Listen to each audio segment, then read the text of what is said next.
Okay, question number చూడండి. Question number first question కదా మనకి. క్వశ్చన్ చెప్పండి. Determine the AP whose third term is 5 and seventh term is 9. Okay, ఇదే question మనకి. Question చూడండి, మనకి కనిపిస్తుంది కదా మీకు.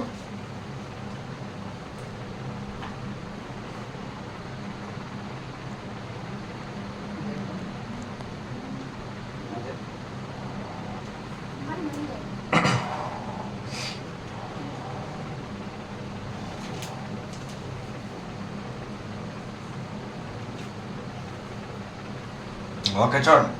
Determine the AP whose third term is 5 and seventh term is 9.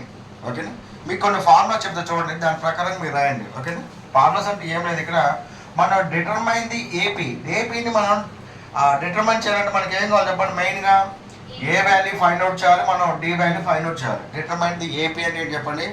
AP అంటే అర్థమెటిక్ ప్రోగ్రెషన్ అని ఉంటుంది. అర్థమెటిక్ ప్రోగ్రెషన్ మనం డిఫైన్ చేయాలంటే, అంటే ఏర్పరచాలంటే ఏ వాల్యూ కావాలి మనకి, డి వాల్యూ కావాలన్నమాట. ఒకటి ఈ రెండు వాల్యూస్ ఎలా వస్తాయి చెప్పండి. ఇక్కడ ఉన్నటువంటి లింక్ ద్వారా వస్తాయి అన్నమాట మనకి. ఓకే, సరే ఆ లింక్ ఏదో చూద్దాం మనం. ఓకే, ఇక్కడ థర్డ్ టర్మ్ ఫార్ములాస్ మనం రాద్దాం. ఇక్కడ ఫస్ట్ టర్మ్ చెప్పండి. ఫస్ట్ టర్మ్ అంటే ఎలా రాస్తారు. First term A1 is equal to, next second term అటు రాసుకోండి ఒక 10 వరకు. థర్డ్ టర్మ్ A3 చెప్పండి. Fourth term A4, next fifth term, next sixth term, seventh term, eighth term,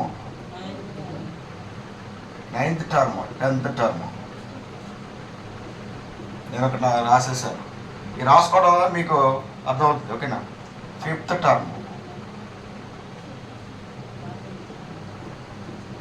term formulas ఇవన్నీ. సిక్స్త్ టర్మ్, ఓకేనా, seventh term, next eighth term, next ninth term, next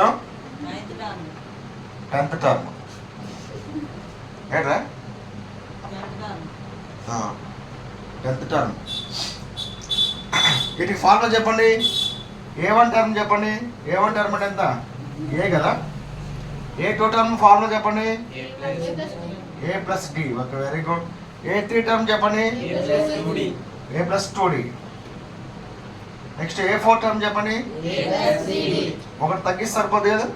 next A+4D, A+5D, A+6D, A+7D, A+8D, A+9D.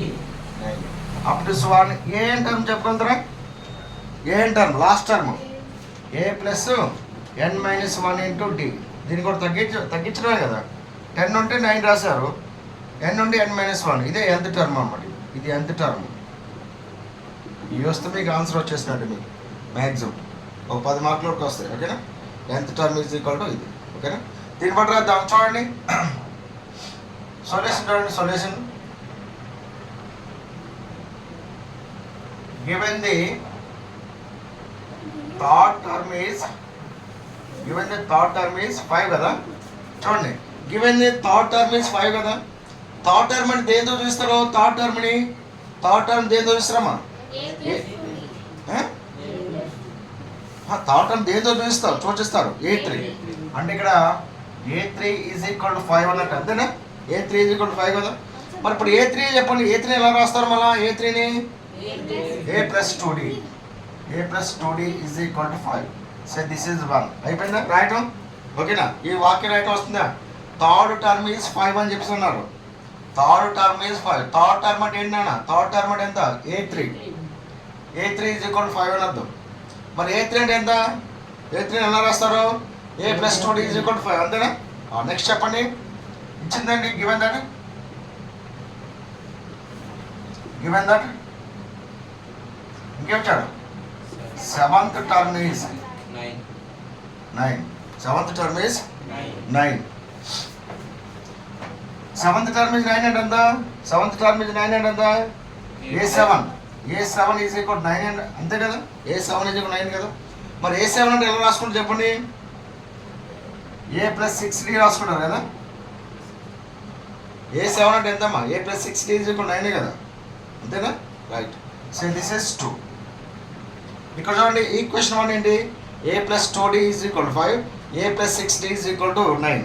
మనం ముందరే determine the AP కనుక్కోవాలంటే మనం ఏం చేస్తాం, ఏ value D value కనుక్కొని వరుస క్రమంలో పెట్టి సరిపోద్ది లేదా, ఆ 2 వాల్యూస్ తెలిసి మిగతా మనం ఏపీని నిర్మించవచ్చు మనం, ఓకేనా. సో దట్ ఇక్కడ A+2D is equal 5, A+6D is equal 9. So that మనం ఏం చేస్తే చెప్పండి, ఇది పెద్దది ఇది చిన్నది కదా, A3 చిన్నదేనా, A7 పెద్దదే కదా. సో దట్ 2 - 1 చేద్దామా, 2 - 1 2 - 1 కదా. సో దట్ ఎంత, A+6D is equal to 9, A+2D is equal to 5. ఇప్పుడు మైనస్ చేస్తున్నాం కాబట్టి, ఓకేనా, మైనస్ ఏం చేస్తున్నాం చెప్పండి, ఇక్కడ వాల్యూ ఏ ఉంది, ఇక్కడ వాల్యూ సేమ్ ఉంది కాబట్టి. సో దట్ ఇక్కడ వాల్యూ ఏ, ఇక్కడ వాల్యూ సేమ్ ఉంది కాబట్టి సబ్ట్రాక్షన్ చేసి సరిపోతుంది మనం, ఓకేనా. సో దట్ మైనస్ చేసేటప్పుడు 2 ఈక్వేషన్స్ మనం మైనస్ చేసేటప్పుడు కింద వాటి గుర్తులు మారుతాయా, ఓకేనా. ఇది ప్లస్ కాస్త మైనస్ అవుతుంది, ప్లస్ కాస్త మైనస్ అవుతుంది, ఇది ప్లస్ కాస్త మైనస్ అవుతుంది, ఓకేనా. ఇక్కడ ప్లస్ ఏ మైనస్ ఏ అవుతుంది చెప్పండి, క్యాన్సిల్ అయిపోతుంది కదా, ఓకే. +6D నుంచి ఇది +2D కాదు, ఇది -2D, మైనస్ గుర్తు చేంజ్ చేస్తున్నాం కదా. +6D నుంచి -2D తీస్తే ఎంత, 4D, అంతేనా. ఇక్కడ +9 -5 ఎంత, +4 ఇక్కడ 9, ఇక్కడ -5 ఇది +4. So that D is equal ఎంత, 4/4 ఈ 4 ఒకటి పోతే భాగిస్తుంది కదా, ఎంత 1, 4 1 జా 4. D ఈజ్ ఈక్వల్ ఎంత మనకి 1. D వాల్యూ 1 వచ్చింది కదా. D వాల్యూ తీసుకొచ్చి ఎక్కడ సబ్స్టిట్యూట్ చేస్తారో, ఈక్వేషన్ 1లో కానీ ఈక్వేషన్ 2లో కానీ సబ్స్టిట్యూట్ చేస్తే సరిపోద్ది మనం. ఏది చిన్న ఈక్వేషన్ చూసుకోండి, ఇప్పుడు ఇది చిన్నది కదా, ఓకేనా, దాన్ని సబ్స్టిట్యూట్ చేద్దాం. పుట్టు D is equal 1 in equation 1. So therefore 1 ఏంటి, A+2D ఈజ్ ఈక్వల్ 5 కదా, A+2 into D is equal to, D is equal 1 కదా. So therefore A+2 is equal to 5. A is equal ఎంత, 5 - 2 గెట్ 3. అంటే ఏ వాల్యూ ఎంత మనకి, ఏ value ఎంత వచ్చింది మనకి 3. అంటే ఫస్ట్ వాల్యూ ఎంత వచ్చింది చెప్పండి మనకి,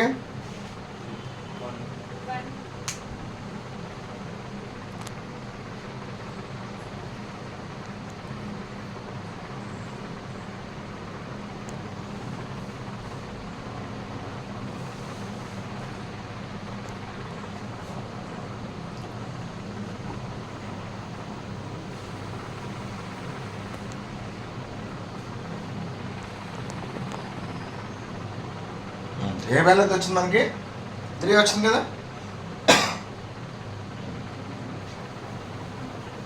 నెక్స్ట్ ఏ వాల్యూ 3 వచ్చింది కాబట్టి స్టార్టింగ్ ఏనా,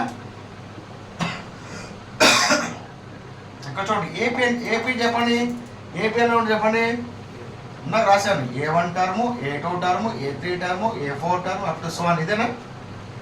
ఇదేనా ఏపీ టర్ము. లాస్ట్ టర్మ్ కూడా AN టర్మ్, అంతేనా. మరి A1 టర్మ్ ఎంత చెప్పండి, A1 అంటే A1 చెప్పినగా మీకు ఫస్ట్ టర్మ్ ఎంత 3, ఓకేనా. డిఫరెన్స్ ఎంత ఉంది మనకి, డిఫరెన్స్ ఎంత ఉంది 1 యాడ్ చేసుకోండి పోండి, ఎంత అవుతుంది 4. నెక్స్ట్ టర్మ్ ఎంత 5, నెక్స్ట్ టర్మ్ ఎంత 6, 8, సరిపోతలేదా. So therefore AP is equal ఎంత అవుతుంది, APR, ఓకేనా, APR 3 4 5 6 డిటర్మైన్ అయిందా లేదా, ఓకేనా, రైట్. ఇటువంటి టైప్ ఆఫ్ క్వశ్చన్ ఇంకోటి చేద్దాం మనం.